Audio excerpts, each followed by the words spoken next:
bibili ka ng farm, bibili ka rin ng mga gamit mo sa farm. Paano patatakbuhin yung farm kung wala kang gamit? Saka tao. Sabihin ng mga makikita daw utak. Lipat na tayo din. Ano pa hinihintay na? Tara na, mag-migrate na tayo.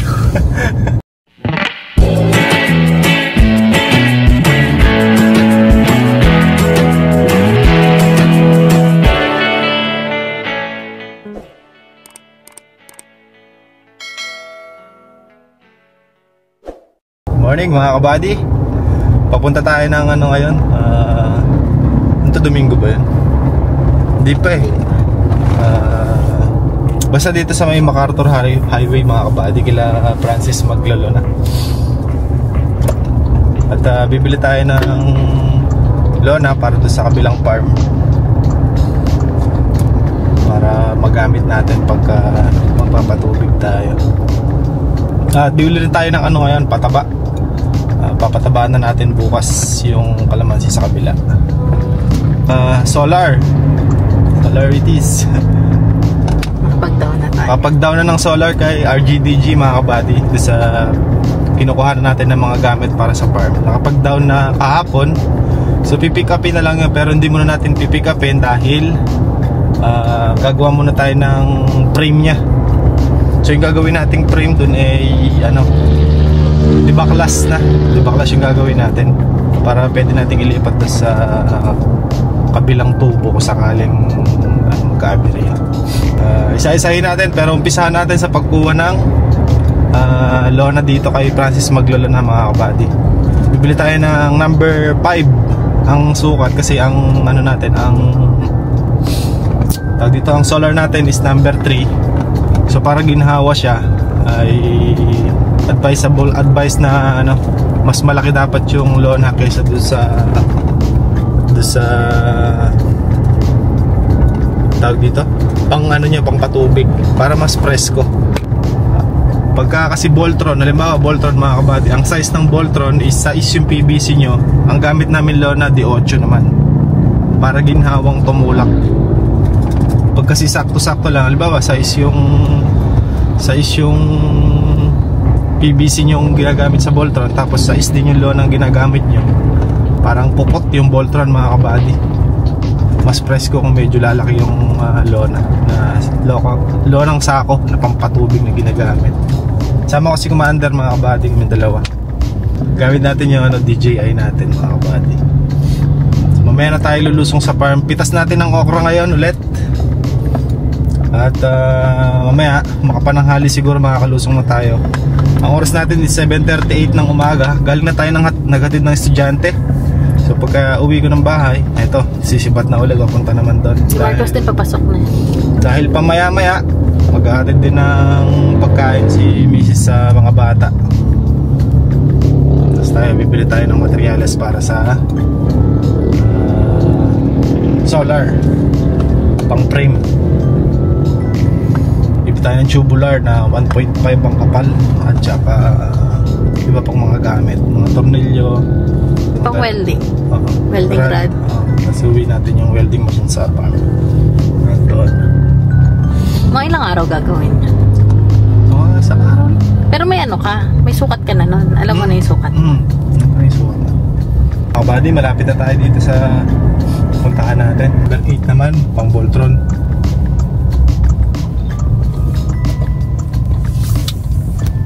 Pero ang bumili ay si Commander. Nagamit niya na ba yun?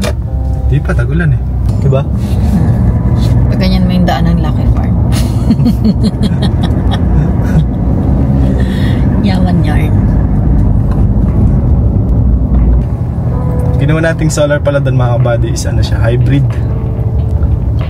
Hybrid na siya. Pares nung sa atin din na D4. Pero yung ginawa natin ngayon ay number 3 lang siya ang ginawa natin ngayon.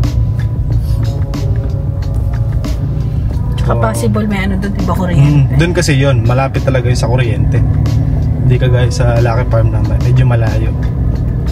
Magastos ka talaga ng malaki doon pagka gusto mong magpalagay ng kuryente. Kuryente? Ano yung wiring lang ba yun? 100,000? Hindi, papagano ka pa ng mga poste tapos kailangan may may sarili kang tawag doon? Source? Oo, si X-Cup dati ang yun, parang nagastos 200 plus, diba sa atin? Parang gano'n. Parang ano ba tawag doon sa... Saan ba yun? Dito na, diba? Ano kasing tawag doon? Yun na yun, mga kabady. Transformer ba yan? Yung malaki. Oo. Do not enter kasi Do not enter kasi ah.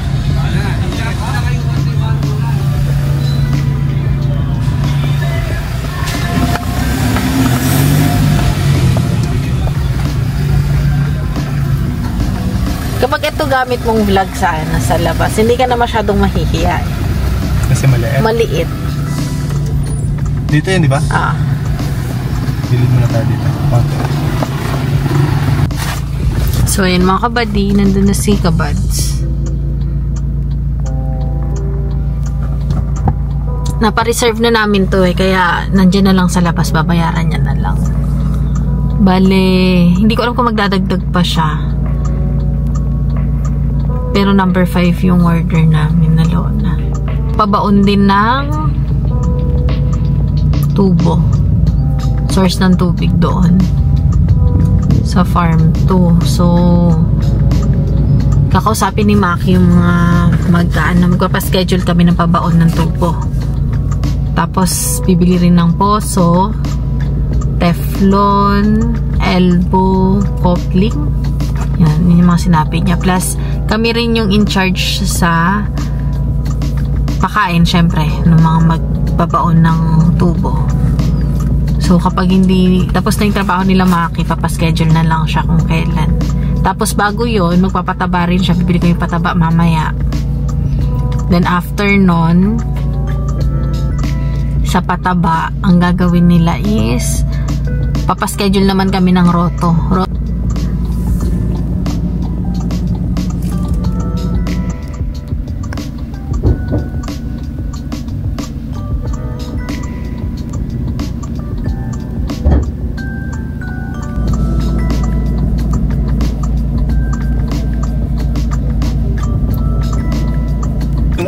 Pagka, ba? Galit siya mga kabady. Galit ako mga kabady. Paano magalit? Wala sa ano eh. Bakit nagkaganon, di ba? Kukunin nyo sa farmer. Bagsak presyo. Piso hanggang 5 piso ang presyo. Pag nasa market na 80 pesos. Usapang upo. Kasi may upo siya. Hindi na kasi makatarungan eh. Wala ka tayo magagawa. Ganun na yung flow.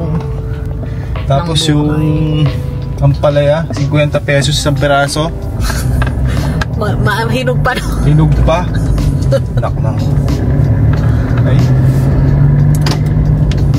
Hindi kasi tayo nasa gobyerno. Kahit sa mutig ng angulo, mali eh. Lipat na tayo din. Ano pa hinihintay na? Tara na, migrate na tayo. Diba? Ba't ka naman aircon ng init? Nakakalungkot. Uy, prutas pa pala ha? Saan ba tayo may biling prutas dyan? Tumampas na tayo kanina. Hindi mo sinabi. Wala, pwede tayo pumasok dyan. Pwede ba dyan? Ay, hindi ba kami makita tayo dyan? Ay, hindi kung wala. Basta, magdadala na lang tayo.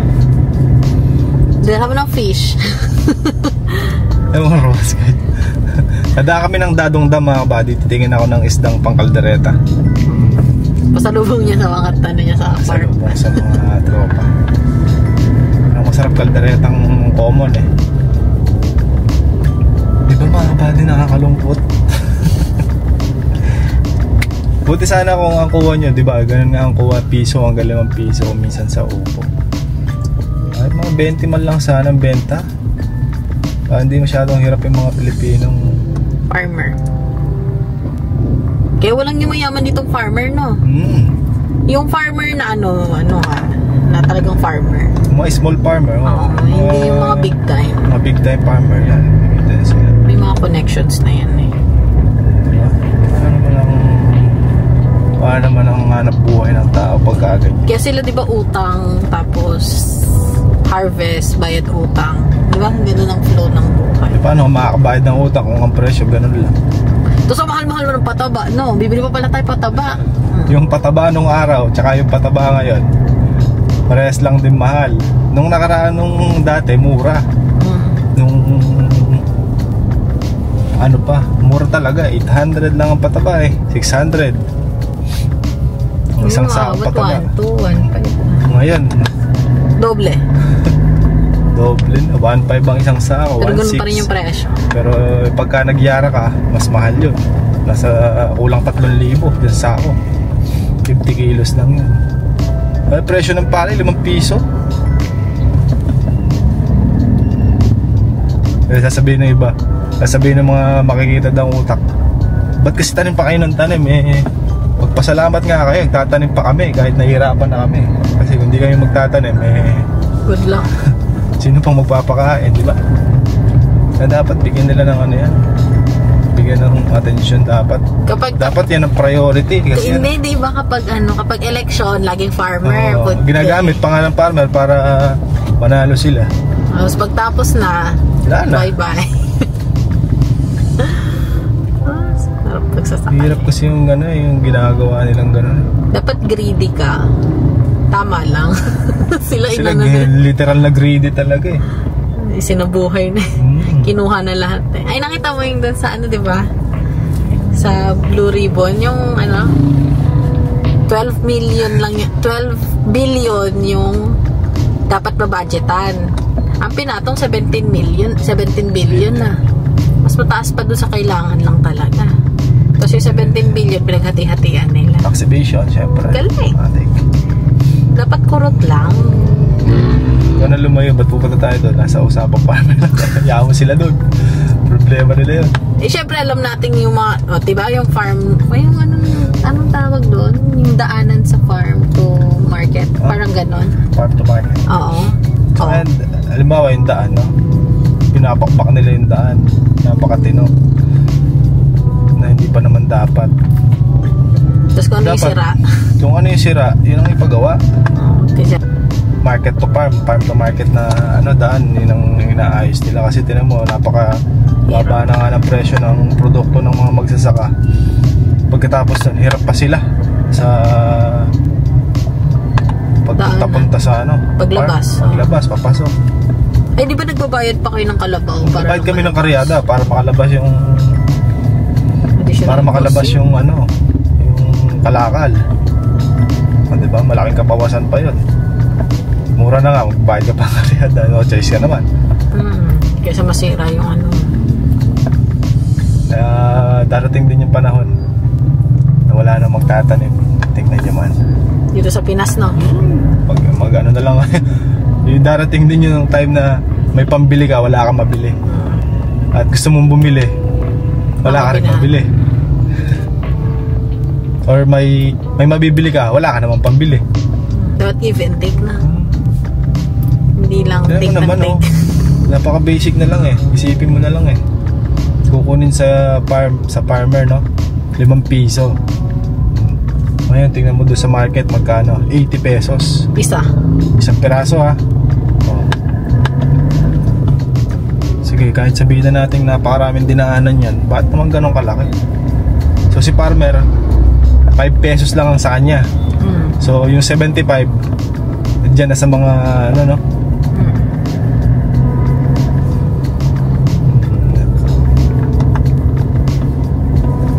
Di ba pwedeng kay farmer kahit 15 pesos? 10 peso lang. 10 to 15 pesos kay farmer sana. Masaya na sa ganun. Laki na na. Oo. Pagka ganun tuwan-tuwa na yung mga farmer pagka ganun. Makaka-relate lang naman dyan yung mga nakasubok, nakaranas na. Ang ibang magre-react lang ng hindi maganda dyan yung mga haya-hayang buhay. Pero once na matikman yun, matikman nyo yung hirap sa pagtatanim, tsaka bukod sa hirap, yung matikman nyo yung ganong presyo at alam nyo yung pinaghirapan, pinaggastusan nyo, maiiyak kayo. Tagal mong hinintay, tapos sinalagaan. Pagdating ng anihan, ganun lang ang mga abutan mo. Meron kaming friend, mga kabady. Kailan daw nila ganun-ganun lang yung pagdating sa farm. Pero nung ngayon, naranasan na nila yung pagpa-farm. Hindi daw pala madali at magastos. Magastos kasi talagang ano ka dyan start ka sa zero dyan Bumili ka ng farm, bibili ka rin ng mga gamit mo sa farm. Paano mo patatakbuhin ng parang ano lang din yan kumpanya. Paano patatakbuhin ng isang kumpanya kung wala kang mga tao, di ba? Tsaka gamit. So, ganun din sa farm. Paano patatakbuhin yung farm kung wala kang gamit? Tsaka tao. Tayo naman kasi kaya hindi tayo na bigatan nun. Dahil may kahit pa paano may mga gamit, may mga makina, sprayer, grass cutter, na paunti-unting naipundar. Pero kung yun nga, from start ka sa zero talaga, lahat yun bibilin mo. Tapos wala ka pang alam sa farm, no? Ang hirap mo. Isa pa yun. Kaya kailangan, pag nasa farm ka, para ka lang din nag-aaral. Aaralin mo yung mga bagay-bagay. Pero mas nasarap kapag may farm ka. Ikaw mismo. Parang alam mo, gamay mo. No? Alam mo na kung halimbawa may ginawa kang, may pinatrabaho kang ganito, alam mo na agad yung kung magkano yung magagasas mo, ilan yung uubusin mo. Tsaka alam mo kita ka dun o hindi. Calculate mo na. Hindi ka yung wala lang, nagsasayang lang. Kailangan nakaano talaga, nakamonitor ka. Hindi pwedeng kasi malaking puhunan yung nakalabas kahit farm owner ka, dapat alam mo pa din. At saka dapat mas maganda binibisita ang farm, di ba? Hindi naman sa hindi ka magtitiwala sa tao mo, pero mas maganda pa rin alam mo. Nakikita mo yung nangyayari sa farm. Kasi marami na kaming kilala mga kapatid. Naluloko ng mga tao. Yung mga tauhan nila mismo. Kasi doon nga pumapasok yung sinasabi kong madaling humarap ng tao. Mahirap lang hanapin yung mamahalin yung trabaho tsaka yung may concern sa trabaho. Hindi kasi yung pagkaganap ka kasi ng tao, madali lang, di ba? Hanap ng tao. Pag nagtrabaho yan, okay na, trabaho na siya. Wala na siyang pakialam doon sa kung ano yung tinatrabaho niya. Basta nangyari niya yun, okay na siya. Ibig ko sabihin, yung bang malasakit. Nagmamalasakit sa sa tinatrabaho niya. Bawa, gulay ang katrabaho mo. Yung bang may pagmamalasakit tsaka pag-aalala sa gulay ba? Teo, parang si Kuya Rodel kapag umuulan din mo. Gaya nasa bakasyon kami, nasa kami nun Saan tayo nun? Mindoro ba? Kagahin pa mo ng Mindoro. Ay, hindi pala. Sa pala? Sa Mindanao Sa Davao. Davao pala. Bukidnon. Mindoro. Nasa Bukidnon kami. Bumabagyo. Lungkot si Kakay, utak niya land dito, lumilipad. Sabi ko, ka malungkot ka. Naisip ko yung mga tanim natin. Kahit ka ako nandun tayo, mangyayari ka ako yan. Pag mo muna ka akong isipin, hayaan mo muna. Mag-relax ka muna. Dahil pag uwi natin, sabak ay mahaba-haba na naman. Puro yun na naman ang isipin natin. Ngayon, ilang araw lang naman.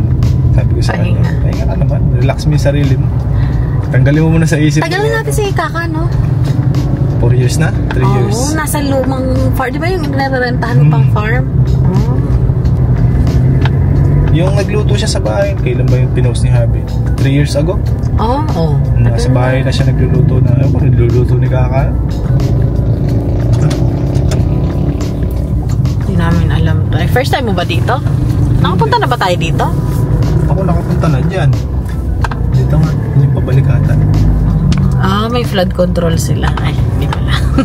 Pero di ba yan flood control yan? Ganda Ganda dyan Badi So yung Mount Araya ito, napakalapit na natin.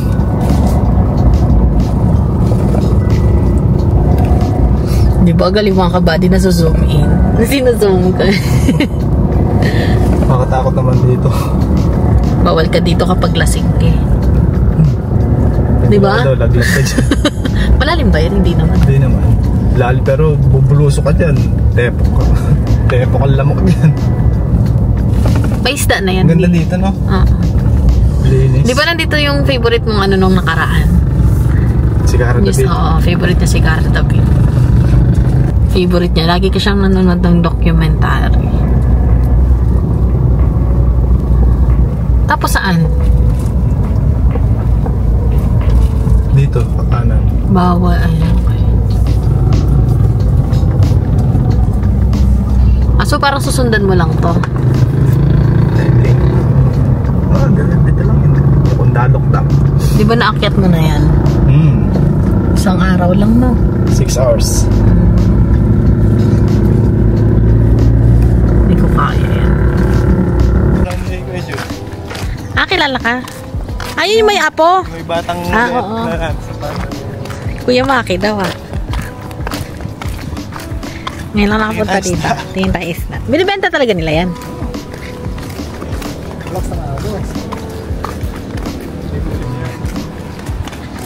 Kaya pala malalim.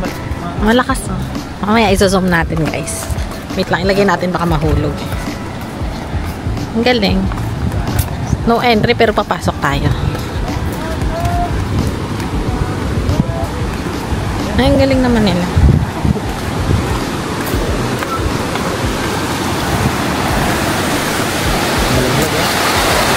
Wala yung ayos ko na. Pag tumalon ka dyan, mamamatay ka. Depende sa'yo. Hindi naman siguro, no? Ano lang ang robot,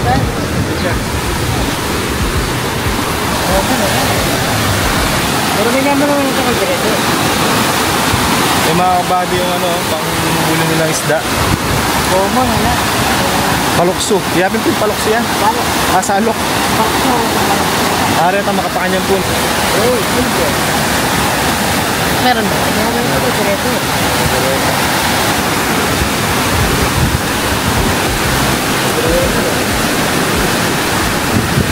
Kaya natin mga ulit pa. Halo.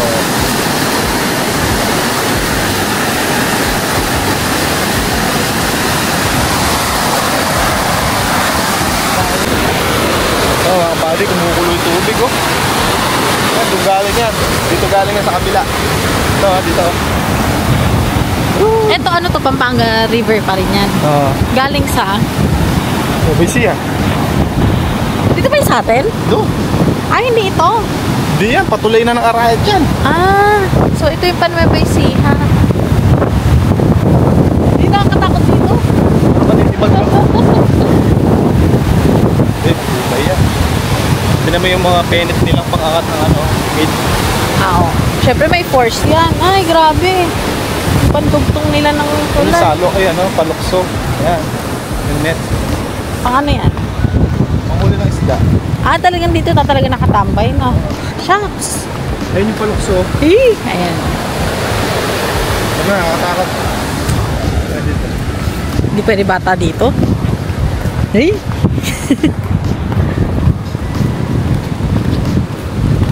Wala nang dadala, no? Malakas di agad. Basta nakakatakot dito.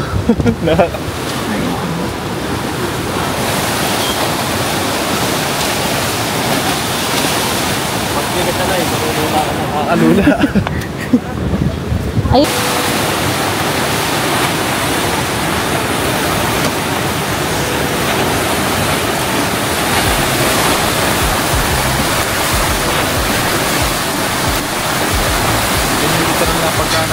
Pagka para sa'yo, para sa'yo. Salok. Silver. Silver Swan. Pag natikman, Sarian na naman. Ba't may pakawarin ka? Anong magpinit ka po? Nueva Ecija pala yun. Tapos ito. Pampanga.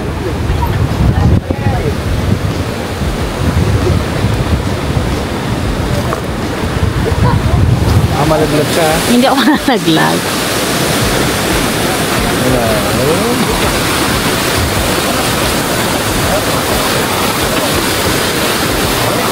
Kamukhin ko ang bago natin malaki-laki. Punan mo dyan, lakas ng katawan. Mabigat ba yan? Mabigat yan. Lubid pa lang yan, tinan mo nga.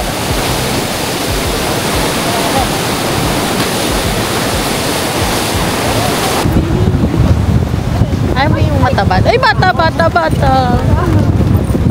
Nagkakawa na.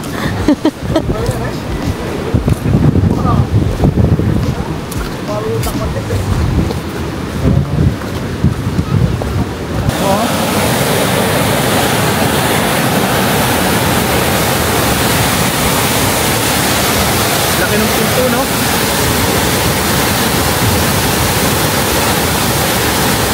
Naku kasi yan. Oh, buwan. Lakas. Nakatakot na. Bumibili po yung boss natin ng pataba. Pataba para sa farm 2. Actually, yung farm 2 mga kabady, wala pang name. So, farm 2 lang muna natin siya tatawagin. In the right time. Papangalanan din natin yan. So, ayan. Tapos ako, nanonood ng Netflix.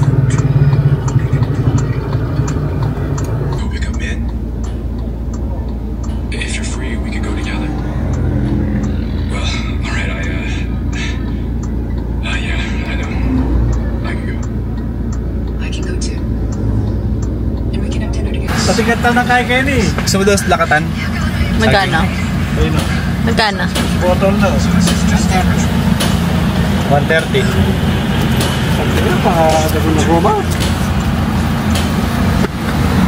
Favorite yung Noah kasi mga kabady. Saging. Saba. Latundan. Lakatan. Oo, bibigyan. Amat. Hindi. Ay, tigisa lang. May tigisa. Oo. Ay, nabinigay ko. Aarawan sila. Wala kami. Oo. Yes, sir. Okay. Sino hindi? Ba, malagyan mo siya. Sino yan? Si, Taeman. Taga saan? Taga sa atin. Ah, talaga. Tigay ko naman ang itik. Ah. Ah, diba? Meron tayong pataba. Ilan? 3? 3.